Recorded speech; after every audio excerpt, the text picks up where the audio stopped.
NID কার্ডের copy, mobile number এবং বিকাশ number সংগ্রহ করছেন। ধর্মীয় অনুভূতির অপব্যবহার করে নির্বাচনী প্রচারণা চালাচ্ছেন।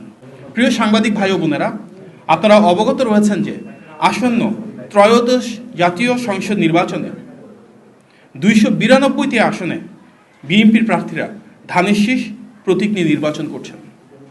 ধানের শীষ প্রতীক নিয়ে আসন্ন নির্বাচনে অংশগ্রহণকারী প্রার্থীদের মধ্যে 85 জনেরই ইতিপূর্বে সংসদ সদস্য হিসেবে জনগণের জন্য কাজ করার প্রত্যক্ষ অভিজ্ঞতা রয়েছে। তারা জনগণের সেবা করেছেন, জনগণের পাশে থেকেছেন। এছাড়াও বিএনপি মনোনীত প্রার্থীদের মধ্যে 19 জন ইতিপূর্বে বিভিন্ন মন্ত্রণালয়ের গুরুত্বপূর্ণ দায়িত্ব পালন করেছেন। প্রার্থীদের রাষ্ট্র পরিচালনার এই অতীত অভিজ্ঞতা এবং জনসম্পৃক্ততা গণমানুষের দল বিএনপিকে একটি ভিন্ন উচ্চতায় নিয়ে গিয়েছে। শিক্ষাগত যোগ্যতার দিক থেকেও বিএনপি প্রার্থীদের সক্রিয়তা রয়েছে এবং 237 জন ন্যূনতম স্নাতক সম্পন্ন করেছেন।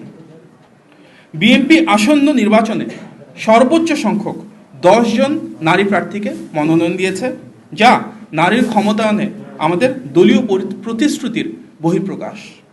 ইনশাল্লাহ এ সংখ্যা আগামী দিনে আরও বেশি, আরও বাড়ানোর জন্য আমরা দৃঢ়ভাবে অঙ্গীকারবদ্ধ। আপনারা অবগত আছেন যে দেশের অর্ধেক জনগোষ্ঠী নারী হওয়া সত্ত্বেও একজন নারীকেও মনোনয়ন দেয়নি এমন রাজনৈতিক দল রয়েছে, যা হতাশাজনক ও দুঃখজনক। বিগত ফ্যাসিস্ট আমলে সবচেয়ে বেশি গুম, খুন, নিপীড়ন, হামলা, মামলা এবং নির্যাতনের শিকার হয়েছে যে দলটি, সেটি বিএনপি। স্বাভাবিকভাবেই বিএনপির মনোনীত প্রার্থীদের মধ্যে ফ্যাসিস্ট দ্বারা সবচেয়ে বেশি যারা নির্যাতিত হয়েছেন ওনাদের আধিক্য রয়েছে। বিগত স্বৈরাচারী শাসন আমলে গুম হওয়াদের মধ্যে রয়েছেন 3 জন প্রার্থী, তথা জনাব সালাউদ্দিন আহমেদ, জনাব আনিসুর রহমান তালুকদার খোকন ও জনাব হুম্মাম কাদের চৌধুরী। এছাড়াও গুমের শিকার হওয়া পরিবারের মধ্য থেকে 2 জন প্রার্থী রয়েছেন। তারা হলেন সাবেক এমপি জনাব ইলিয়াস আলীর স্ত্রী তাহসিন রুজদি লুনা এবং সাজিদুল ইসলাম সুমনের বোন ও মায়ের ডাকের সমন্বয়ক সানজিদা ইসলাম তুলি। উল্লেখ্য যে বিএনপির প্রার্থীদের মধ্যে প্রায় সকলের নামেই বহু মামলা রয়েছে, অনেকের বিরুদ্ধেই তার সংখ্যায় শতাধিক ছাড়িয়ে গেছে। আমরা লক্ষ্য করছি যে একটি নির্দিষ্ট রাজনৈতিক দলের প্রার্থীরা এবং তাদের বিভিন্ন পর্যায়ের নেতাকর্মী ও সমর্থকেরা ধর্মীয় অনুভূতির অপব্যবহার করে নির্বাচনী প্রচারণা চালাচ্ছেন। সামাজিক যোগাযোগ মাধ্যমে প্রকাশিত এ ধরনের কিছু পোস্ট এবং ভিডিও আমাদের সবার নজরে এসেছে, যেখানে বলা হচ্ছে তাদের প্রতীককে জয়লাভ করানো মানে নিজের ইমানকে জয়লাভ করানো এবং জান ও মাল দিয়ে সেই প্রতীককে জয়লাভ করানো ইমানের দায়িত্ব। বলা হচ্ছে যে দুঃখজনকভাবে বলতে হয়, কবরে গিয়ে বলা যাবে দিন কায়েমের জন্য সেই নির্দিষ্ট প্রতীকে ভোট দেওয়া হয়েছে। ধর্মের অপব্যাখ্যা দিয়ে ভোট চাওয়ার এই অপপ্রয়াস অনাকাঙ্ক্ষিত। ভোটারদের এনআইডি কার্ডের কপি, মোবাইল নাম্বার এবং বিকাশ নাম্বার সংগ্রহ করছেন। এই বিষয়ে আমরা নির্বাচন কমিশনকে অবহিত করেছিলাম এবং বিষয়টি আমলে নেওয়ায় আমরা নির্বাচন কমিশনের প্রতি কৃতজ্ঞতা জ্ঞাপন করছি।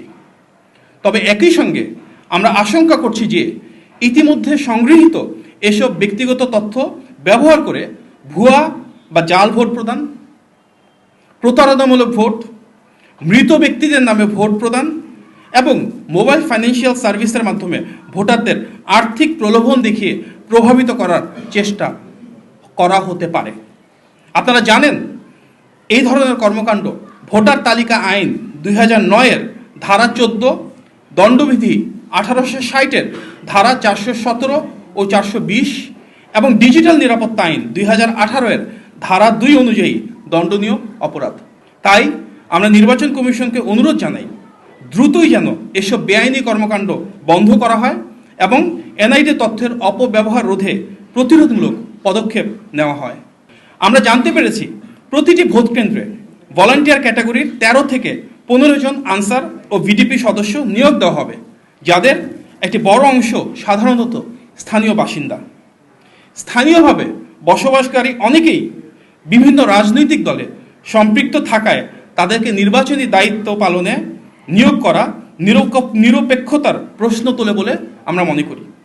তাই আমরা নির্বাচন কমিশনের কাছে আনসার ও ভিডিপি সদস্যদের নিরপেক্ষ ভূমিকা নিশ্চিত করার জন্য তাদেরকে নিজ থানার বাইরে ভিন্ন জায়গায় নির্বাচনী দায়িত্ব প্রদানের দাবি জানিয়েছি। প্রিয় সাংবাদিক ভাই বোনেরা, আজকের এই সংবাদ সম্মেলনে উপস্থিত হওয়ার জন্য আপনাদের সবাইকে আন্তরিক ধন্যবাদ এবং কৃতজ্ঞতা জানাই। আপনারা সবাই ভালো থাকবেন। আল্লাহ হাফেজ। আসসালামু আলাইকুম।